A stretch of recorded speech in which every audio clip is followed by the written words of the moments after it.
Hi, this is Dr. Gayle MacBride, and I just wanted to thank you for getting all the way to the end of season 2. I hope you've enjoyed this season with all of our guests. We are busy working on season 3, so I want you to watch out for it to drop in early 2026. In the meantime, enjoy a mix of rerun episodes that have been curated for you by our intrepid host, Michael MacBride. These rerun episodes are a mix of the most listened to, the least listened to, and all of our guests. We're going to give them a repeat performance as well. So thank you for following along with us on this journey. Don't forget to like, comment, and share. This helps us get more listeners. And please, even though we are on a break, we are watching our mailbag. So thanks for listening and look forward to season 3 in 2026.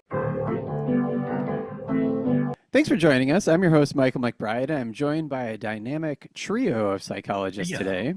Trio. Hi, I'm Dr. Gayle MacBride. I am joined by Dr. Daniel Kessler, clinical psychologist, sleep expert, who politely reminds the world that running on caffeine and fumes is not a personality.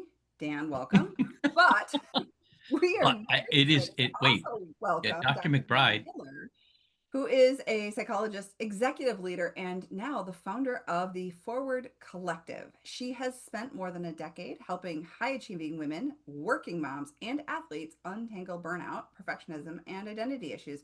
In other words, her superpower is being fluent in the language of "I'm fine" while secretly Googling how to disappear responsibly. Welcome, Megan. That's so true. Michael, do you have a conundrum for us today? Well, Dan was trying to say something earlier. Do you want to? No. I was merely going to object to caffeine and fumes not being a personality trait. I think I've done quite well with running on caffeine. No. I mean, here's a psychologist joke. Like, is it a state or a trait? Oh, boy. That may be a bonus question. I'll take psychology nerd trivia for $500, Alex. Legit. All right. Well, for any of the newbies out there, if you wonder what you're stumbling upon and you're unfamiliar with our podcast, in short, what I've done is I've gone out and I found a scenario online, and it's one of those things where someone has asked the internet, who's the asshole here? And they try to give the facts, but, anyway, we'll see what comes of it. And now I'm going to throw it to these 3 psychologists, and we'll see where they lay their verdicts or thoughts they have. Almost always some aspect about relationships. And in the post, I've tried to de-identify it a bit so that it's a little more discreet. Also, if you're new, stick around through the end. We always have some kind of bonus conversation, whether it is whatever they were just talking about as a non-psychologist. I'm not sure what that was, or something else. We'll see. But today's topic is, am I the asshole for defending myself against my boss criticizing that I'm eager to leave on time at the end of the day? Ooh, this feels like a work culture conversation.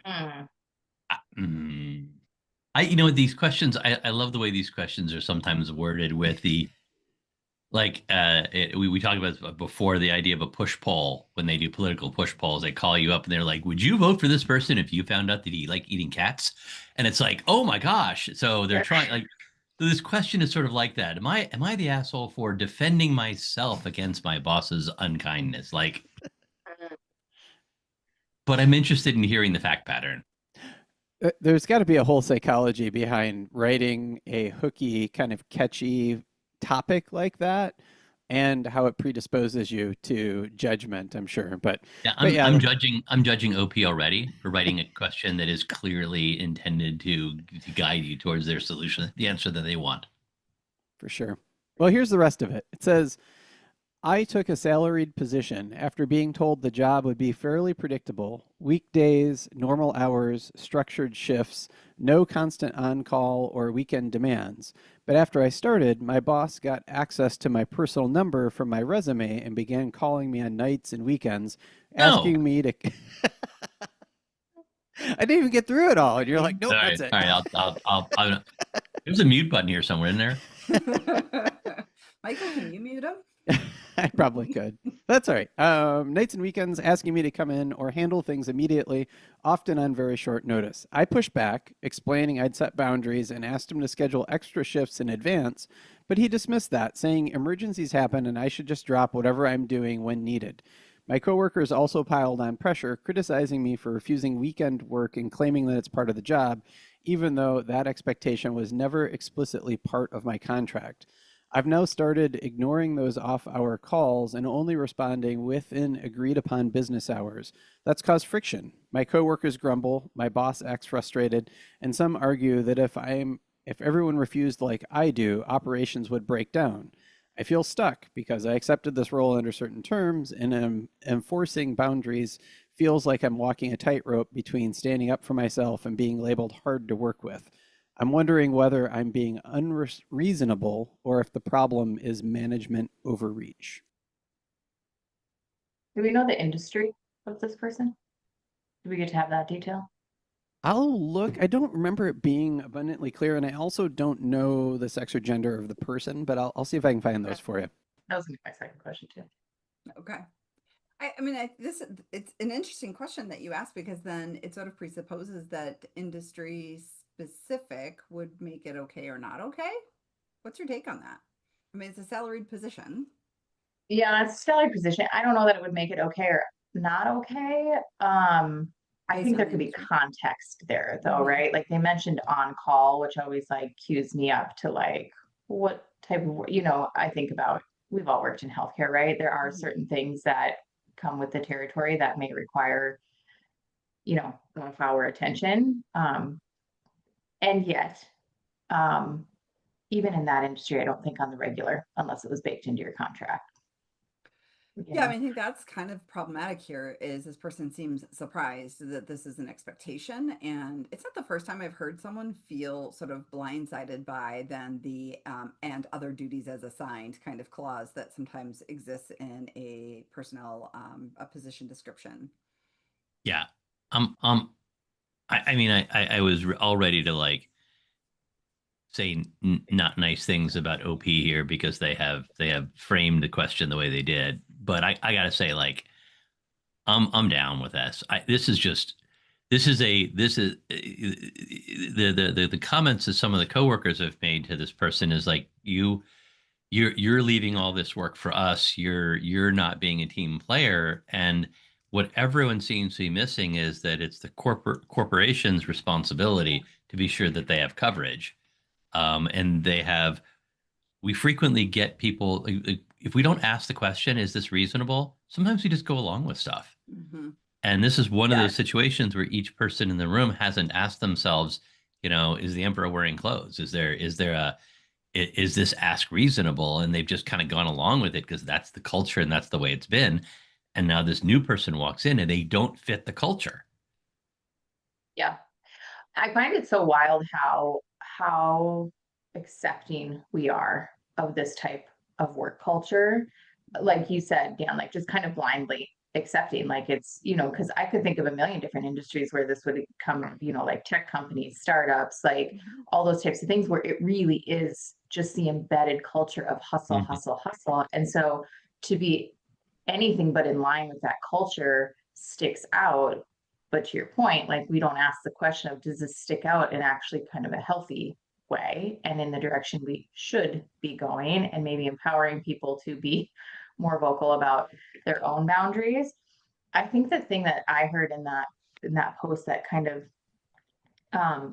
got me in my gut was that the fear of being labeled difficult to work with. Mm-hmm. And the fact that like in the workplace, you can be setting really healthy boundaries, adhering to the agreement that was signed upon. And if you don't have, somebody from upper management or your superior or whatever who can make room for that, it can turn into a performance issue really fast, or an on paper performance Yeah. issue. Because you're being difficult. And Yeah. really what that translates to is, like you said, boundaries, right? I'm Mhm. setting healthy boundaries. And Michael, you have something. I was just going to tell you, so in clarifying questions, they do say that the poster is male and the supervisor is female and the industry is a consulting firm. So I don't know if that helps in anything. They don't specify what industry for consulting, but that's what they said there. And I'm going to take this opportunity to jump in. I think we have some legal language that around salaried positions and not paying for overtime. And so now we've set this legal precedent where this person can't get compensated for any additional time because it's all just assumed under this salaried position. And I find people are reluctant to take salaried positions for this reason. If you're going to ask me to do all of these extra hours, where is that compensation? I always tell people, you have time, money, and expertise. Mhm. I don't know if you all have noticed this, but I've noticed a bit of a difference in almost like interview trend, and not even the interview. It's like the negotiation process for a job. I've noticed kind of this up and coming um, generation is very specific in their negotiations, like asking really specific questions about like work hours and PTO. And like, I'm here for it.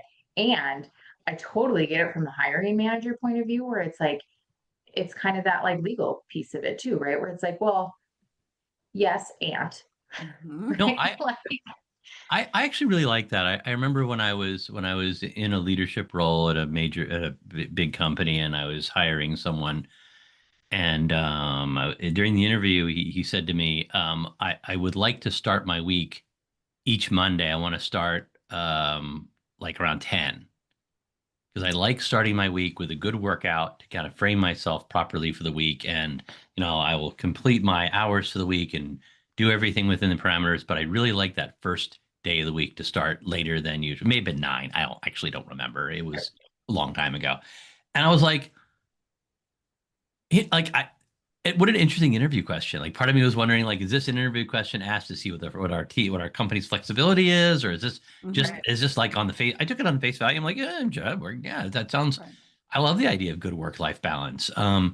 And I think that's something that perhaps my generation and I like.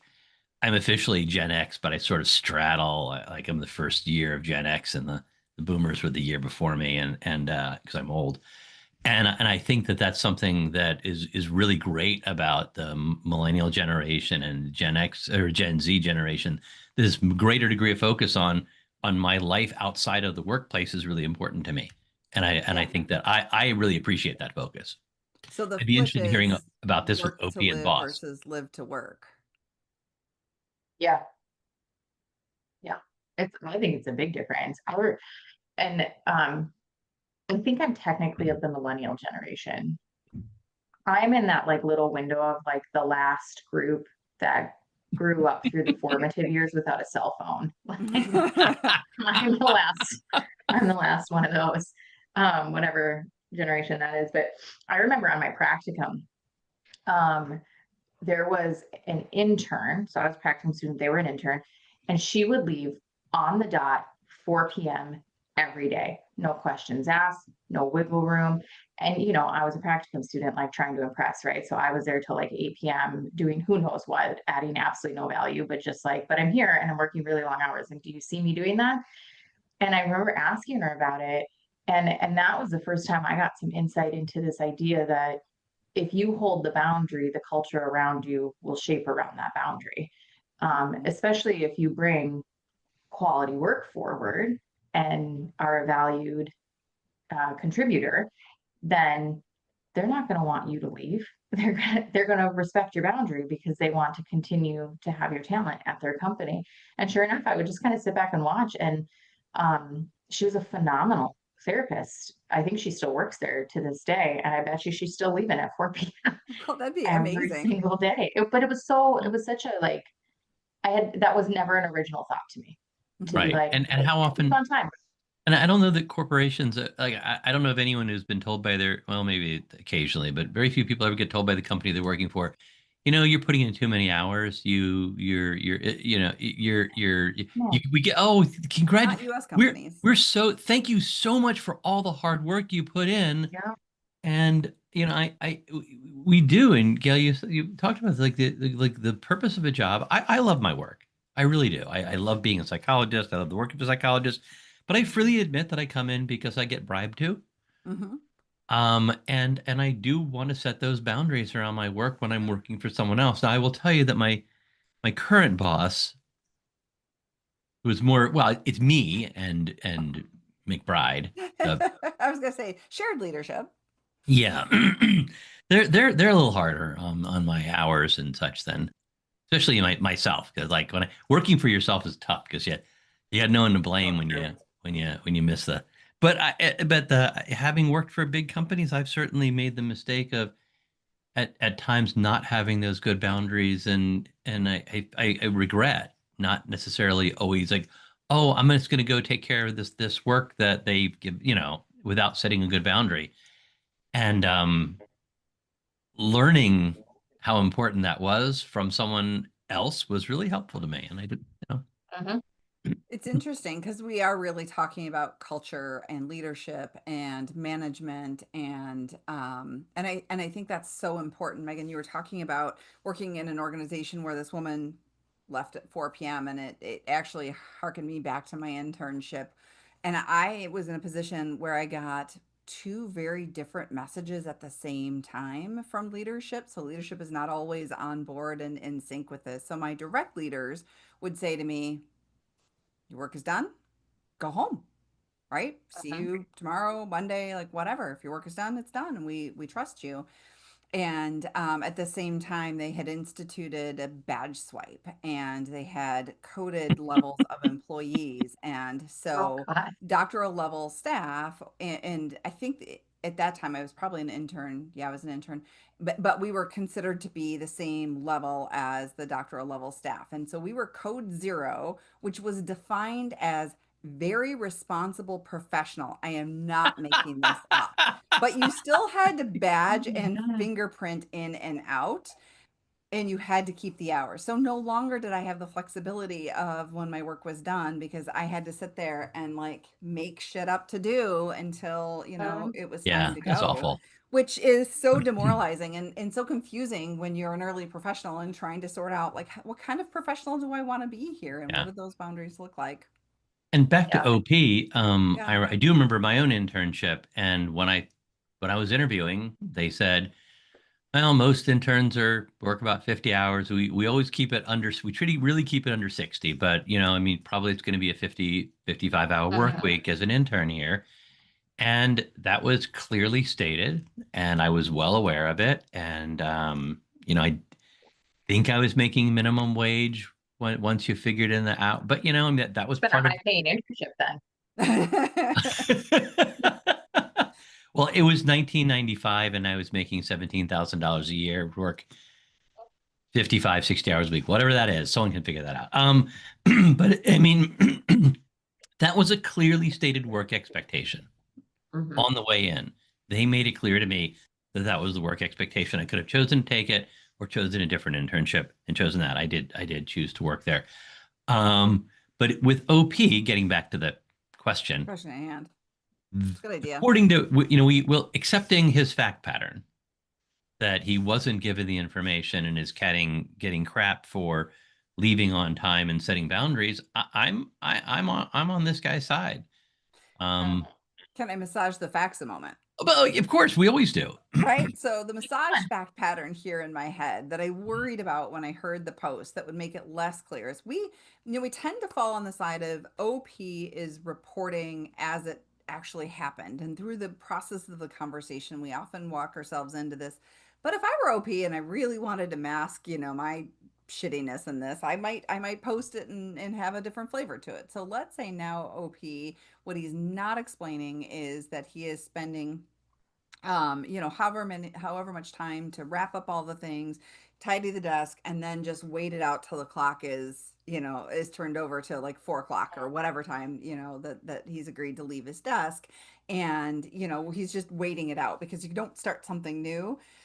And in that case, I think maybe he is being shitty, and his coworkers are maybe looking at him going, "Well, dude, you can't just pack up and just wait for the clock to turn over because that's also really a crappy coworker thing to do." Or I can't take this meeting or start this thing because I'm leaving in a half an hour.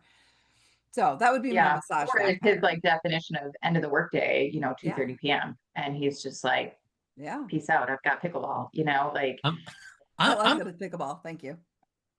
you know what? I'm going to do something rare for me and accept the fact pattern as stated. and just say that his coworkers have bought into a toxic culture and the boss is pushing it forward and that he's not an asshole. I suspect you're correct. I just I wanted could to be wrong. throw out the possibility, because part of our job here with such a limited amount of information is to make sure that we're not just passing judgment based on a strict set of facts. Like, we have to open this up and consider lots of different possibilities. Well, I mean, I would agree probability wise, just you look statistically around the world at how many workplace cultures are probably in line with the facts as they are exactly laid out. Right. And the amount of people who probably resonated with that story that was told.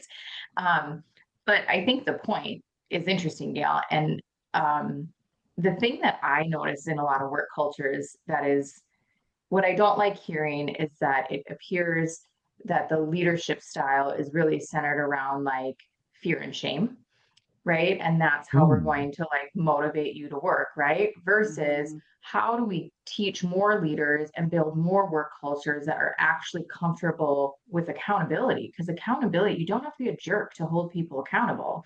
And I think people, like really shy away from this like idea of accountability, but somehow we've gained comfort with fear and shame, which is a little odd. But like, I think like if we could build more of that into our work cultures, like, I mean, Brene Brown is just like the Yeah. quintessential, like, if you ever want words on how to hold somebody accountable and be like the nicest person in the world, just read one of her books. Like, she figured it out.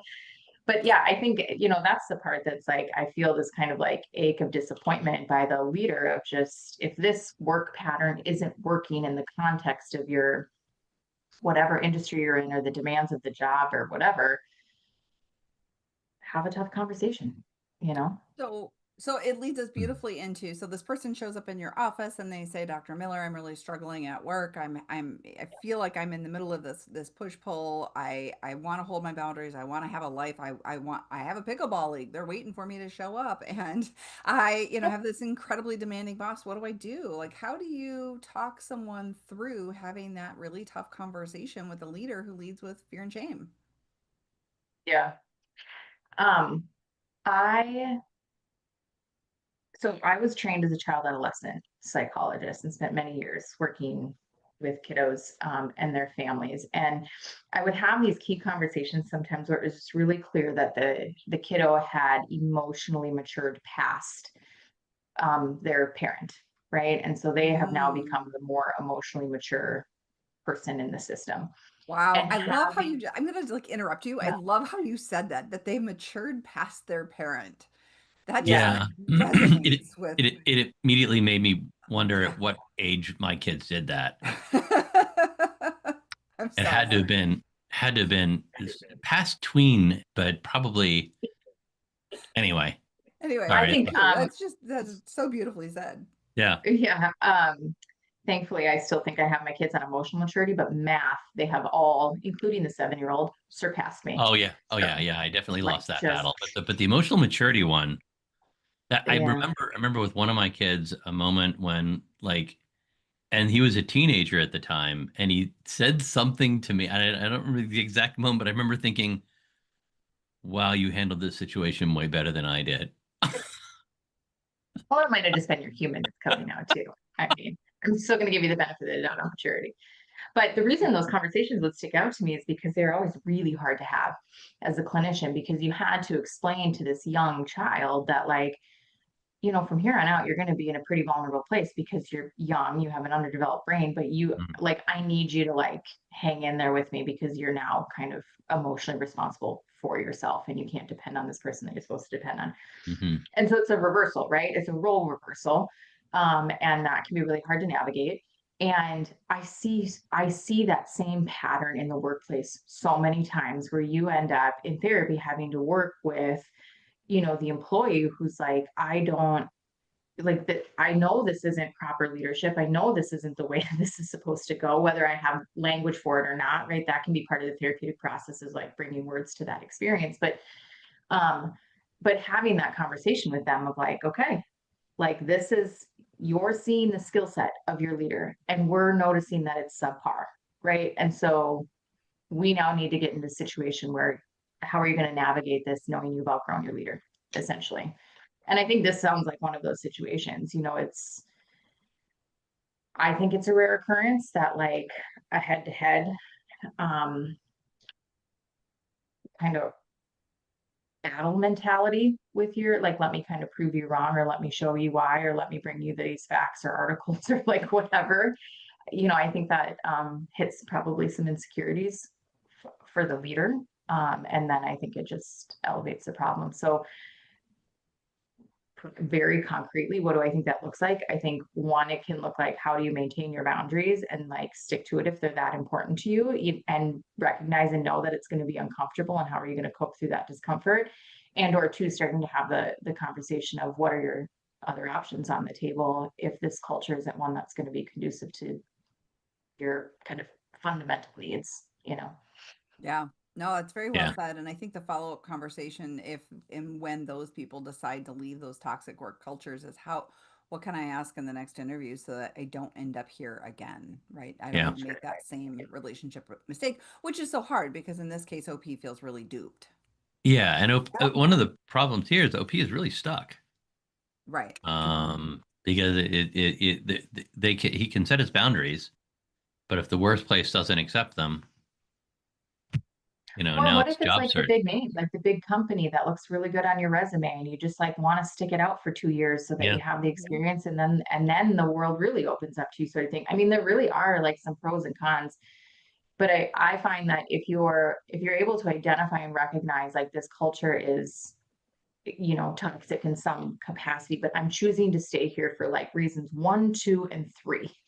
Right? Like, I think that then managing that discomfort and or maintaining your boundaries in the process, I don't want to say easier, that because I don't think it's easy, but I think manageable, maybe manageable is the right word. It can be a bit more manageable. Yeah, I think in that case, you also start to see the end point. This is not a forever situation. And I think that's really important when you're building hopefulness versus getting lost in helplessness and hopelessness, right? Is this cannot be permanent, it cannot be global.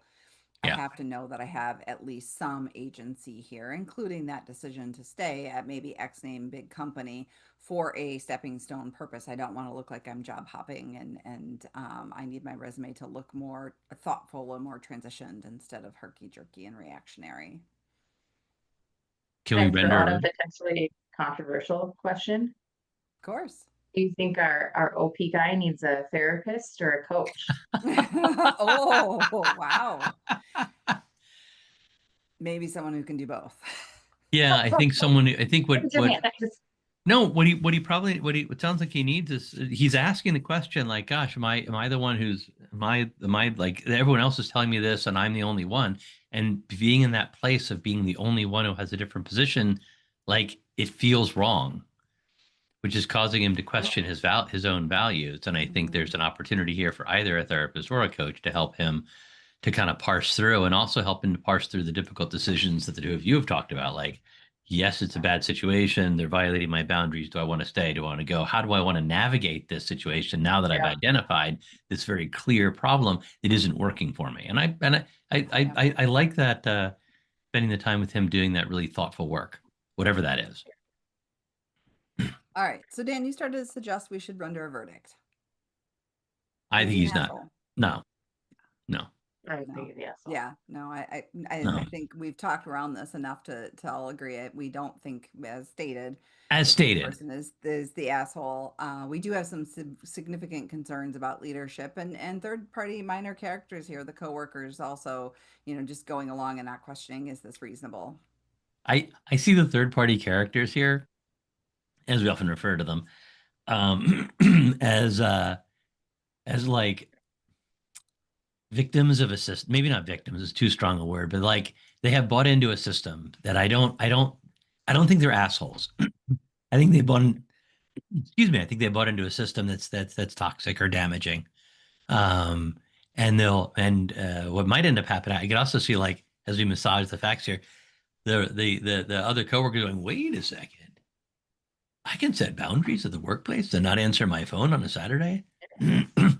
I saw another discussion about something similar to this online a while back, and one of the suggestions was just answer the phone and say, sorry, I've had a few beers. It's not appropriate for me to work today. So I'm not. I mean, to like behaviorism though, right? Like if they're calling and texting and they're not getting like a response, like eventually Yeah. that'll peter out. They Yeah, might not you'll be get happy some, about it, but you'll get Yeah. some, you'll get a little extinction. First, look at the Little extinction extinction, burst, right? The increase in behavior. But yeah, I think Yeah.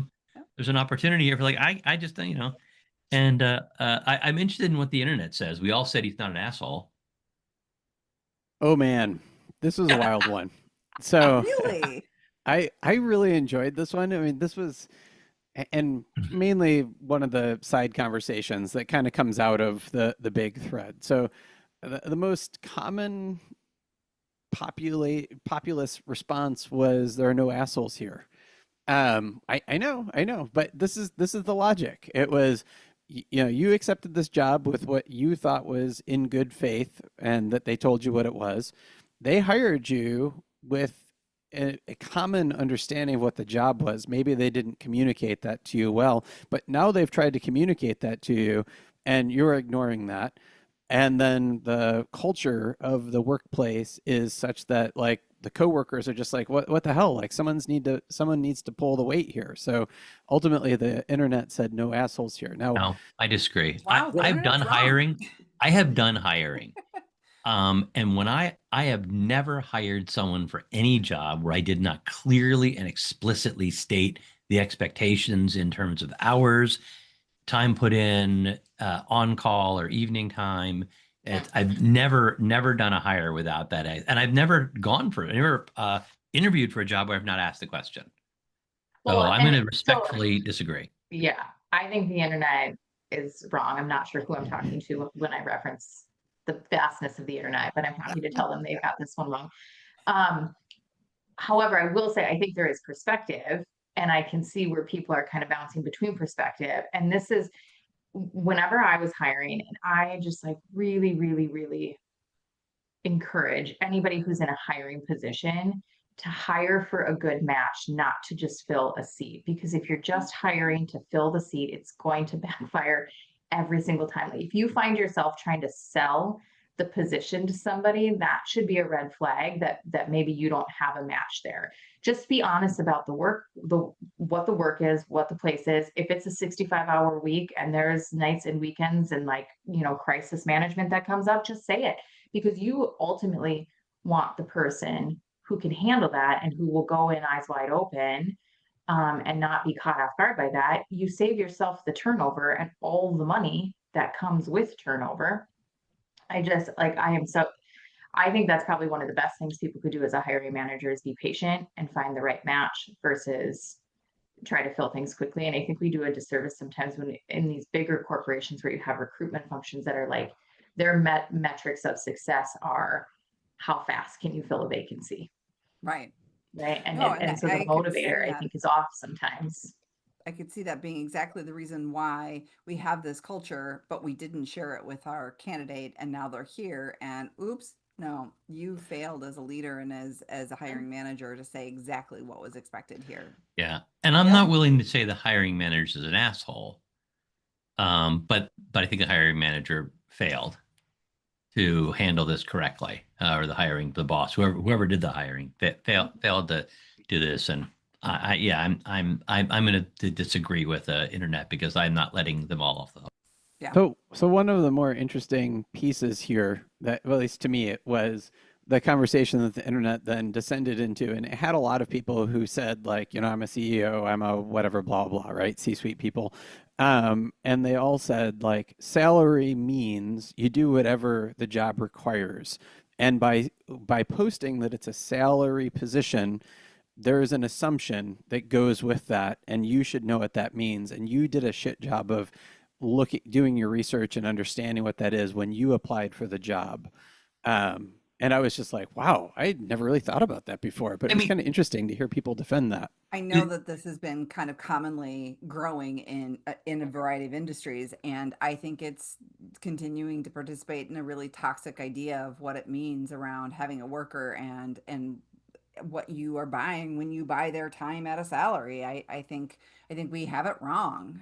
Yeah, I totally agree with you on that.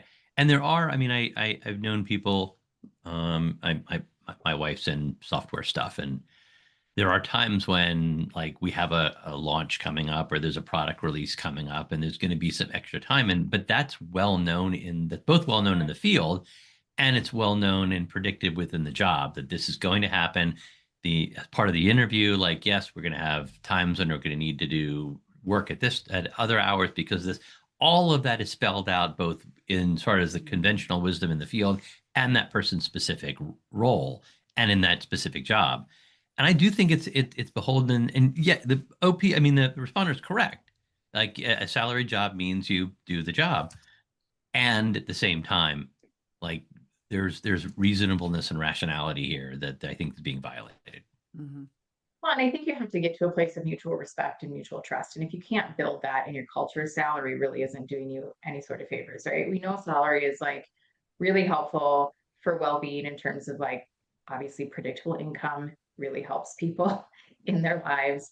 I think the idea of flexibility that, you can step away for your kids' doctor's appointments or your own doctor's appointments or whatever, and that there's, you're not clocking in and out or fingerprinting in your case scale, like getting rated, but at the same time, I don't think it's like a free pass to take advantage of people's time and assume that because they're on salary, you then are beholden to all of the hours of their day. Like they are still a human outside of this job. And I think to have, to build good communication and have mutual respect and have mutual trust where you can have open conversations of like, the fact that like, I think it's very telling in kind of a comical way, but also a really sad way that you can jump on Amazon and get a little contraption that can shake your mouse so that it appears as though you're online, because there are cultures out there that like, you can't even go yellow on your team status because that like someone will see that. Like I always wonder like what's going to happen if it turns yellow, like what's that, but I just don't see cultures moving forward unless there's a willingness to like almost like assume good intent of the other people. If you're not in a place of being able to assume good intent of your employees or your leader or your colleagues, like that should beg some questions. I will add one more thing, which there's hope for a change of this thing, I guess, whatever we want to call it, that work culture. And our oldest son is doing college visits. And one of his professors that we spoke with said, I fight against crunch culture. Crunch culture looks like this. You are hired to do a job in this amount of time. And then it's like, oh, sorry, we need to meet the deadline. Like now you have to work 50 hours. Like you get trapped in this thing. And once you do it once, you're willing to do it again. And so one of the things he actively teaches in all his classes is how to fight that, how to set those boundaries and how to establish like what is reasonable or not. And I was like, oh man, that's amazing. I love that because yes, it's setting the boundary early. And this is true for like all sorts of things. When we have boundaries, we need to set them and stick to them in order for them to hold. Because when we're porous with our boundaries early on, in any relationship, work relationship, whatever, it becomes an expectation. Yeah. Well, thank you all three for another riveting debate and a glimpse into the collective conscience of the internet forums. Remember, morality is often, and I'll butcher the Clash song, but whether you should stay or go. Oh boy. I want to sing, but that would be problematic for our listeners. Please follow and share Veritas Views, any of the podcast platforms with your neighbors and friends. And as always, stick around through the credits. We'll have some kind of bonus conversation. You can follow Dr. Dan Kessler at Dr. Dan Kessler and Dr. Gayle MacBride at Dr. G. MacBride. Oh, and you can find them both at veritaspp.com. Credits. Tickling the Ivories, Matthew Reddington. Art, production, and design, bringing this show together with flair and finesse, Michelle Love. Recording and editing, turning chaos into something worth sharing, Michael McBride. Intro, outro, I'm Kelly Buttrick, a VO talent who just happens to be Dr. McBride's cousin. Cats, CJ, Linus, Sadie, and Griffin. Hosting by whomever lost the coin flip. Interruptions by all their children. The content of this podcast is for informational and educational purposes only and is not a substitute for professional mental health advice, diagnosis, or treatment. Listening to this podcast does not constitute a therapist-client relationship. If you believe you may be experiencing a mental health issue, please seek the assistance of a qualified mental health professional. If you are experiencing a mental health crisis, you can call or text 988 from anywhere in the U.S. to be connected to Crisis Mental Health Services. Thanks for listening. As promised, here's that bonus conversation. At the beginning, we were chit-chatting a little, and Dr. Miller, you talked about coming back to address, I think, kids in sports or parents in sports with their kids. What was it that what do you want to say about that, or what's important in this space? This is a good conversation, just given your breadth of experience. It's so true. So part of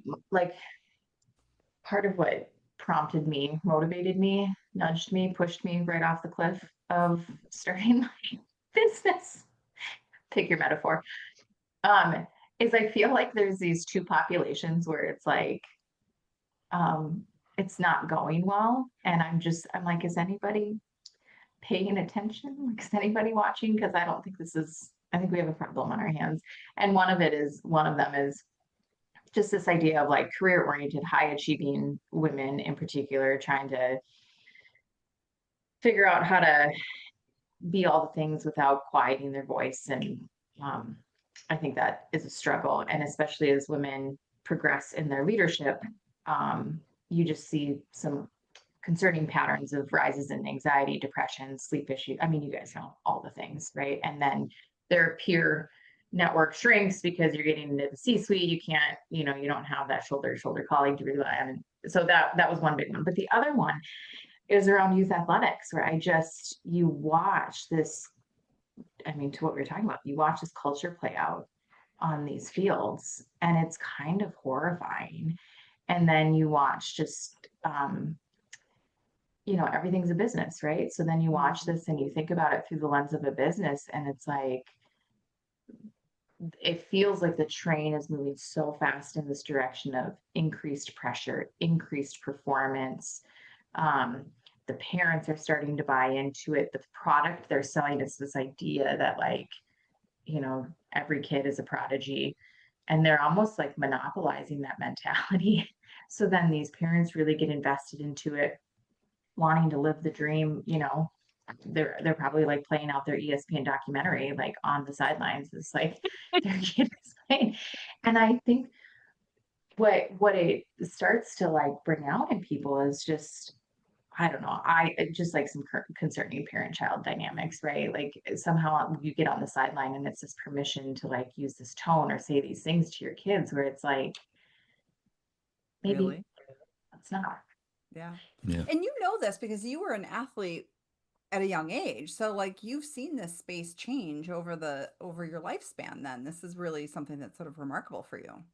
Yeah, I mean, I've been immersed in this world for like ever. I was a gymnast since I was like walking probably. And then I coached that sport for a really long time, a very mentally heavy sport, right? Like you got to be somewhere else in your mind to start removing your hands from the situation on a 4-inch beam, 4 feet in the air. Like you're somewhere else. But then, my brother is a head football coach at a D1 university. My other brother is in the NIL space. And so you look at like the collegiate sports as an example. So now these kids are kind of being raised, like pressure is increasing. The money that is getting poured into youth athletics is mind-boggling. But so it's going up and up and up and up. And now these kids are going through this almost like identity fusion process where they are becoming their sport. Then they go through major life transition and go to college. For a lot of them, it's like most people in college, right? It's your first time away from home, first time independent living. But now you've also gone from like being big fish at high school to little fish at college. These kids who are scholarshiped, now you're freshmen, you're back at the bottom of the totem pole. It's very disorienting for kids.